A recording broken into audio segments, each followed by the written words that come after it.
Dan kemudian sebetulnya Dokter Agus, apa yang bisa kita maksimalkan Dok terkait obat juga tadi kata Den Budi, yang bisa kita kuatkan, bisa kita tingkatkan, bisa kita sinergikan lebih kuat lagi, apa lagi nih kira-kira? Sebenarnya Konita lebih menarik lagi begini, bahwa ketika tadi Dr. Oscar menyampaikan bahwa teman-teman di cabang ranting Muhammadiyah, saya kira juga bisa berandil di dalam fase ini dengan menjadi bagian dari tracing dan tracking tadi ya. Nah, kita ke Dr. Agus ya.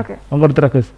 Jadi kalau kita yang di rumah sakit itu kan karena dampak perilaku yang terjadi di masyarakat. Kalau kita ingin mengurangi pasien yang datang ke rumah sakit, maka yang harus kita kurangi adalah penularan yang terjadi di masyarakat. Bagaimana agar masyarakat ini tidak semakin banyak yang terpapar, apalagi kemudian klinisnya buruk sehingga masuk rumah sakit.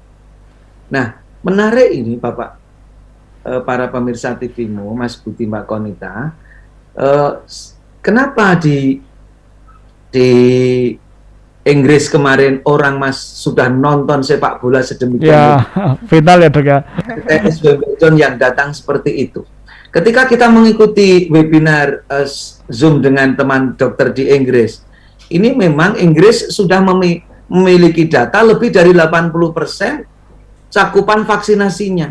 Dan bahkan Inggris juga sudah mengumumkan bahwa vaksinasi pertama yang sudah 80% lebih, vaksinasi kedua sudah lebih dari 65%. Terus ini memang semacam trial untuk membuka. Kenapa kok kemudian membuka?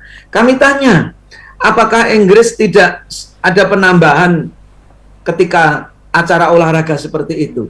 Dokter Inggris itu yang bekerja itu bercerita, memang kami ada penambahan. Tetapi ternyata penambahan kasus itu tidak diiringi dengan peningkatan kasus yang harus dirawat di rumah sakit.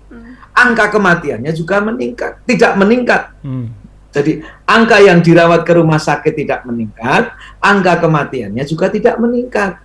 Sehingga di sini bisa disimpulkan bahwa vaksinasinya itu berhasil membuat penduduk itu memiliki ketangguhan menghadapi COVID ini.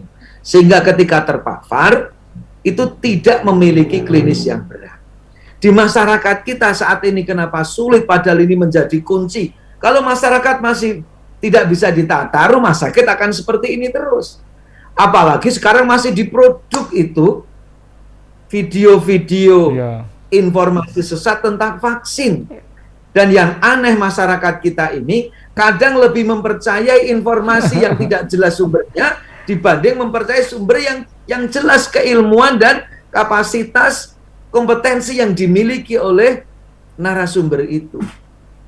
Nah, inilah yang memang menjadi berat bagi kita, dan ini Muhammadiyah harus menjadi bagian yang menyadarkan masyarakat bagaimana secara nilai-nilai keagamaan, apakah bertentangan, kajian fikihnya.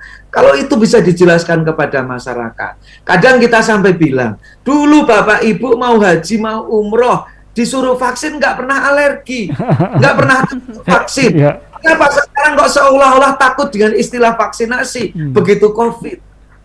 Kenapa, ada apa ini? Kenapa begitu? Ditanya lagi, Saudi juga sudah vaksin. Dia jawab lagi, loh Pak, Saudi vaksinnya kan seperti ini. Sekarang membaca berita, Kementerian Kesehatan Saudi sudah meng-approve vaksin Sinovac.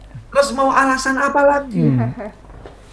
Nah inilah, kalau kemudian produksi hoax di masyarakat itu masih seperti ini, capaian vaksinasi juga rendah, kita khawatir yang di rumah sakit akan senantiasa kewalahan menghadapi kasus yang terus meningkat. Maka Mas Budi, Mbak Konita, kalau ingin menjaga agar rumah sakit kita tidak kelebihan pasien, terus bisa menjalankan pelayanan untuk problem kesehatan yang lain, maka masyarakat harus tertib, taat. Kalau tidak, semuanya nanti akan mengalami kesulitan karena tidak akan segera selesai.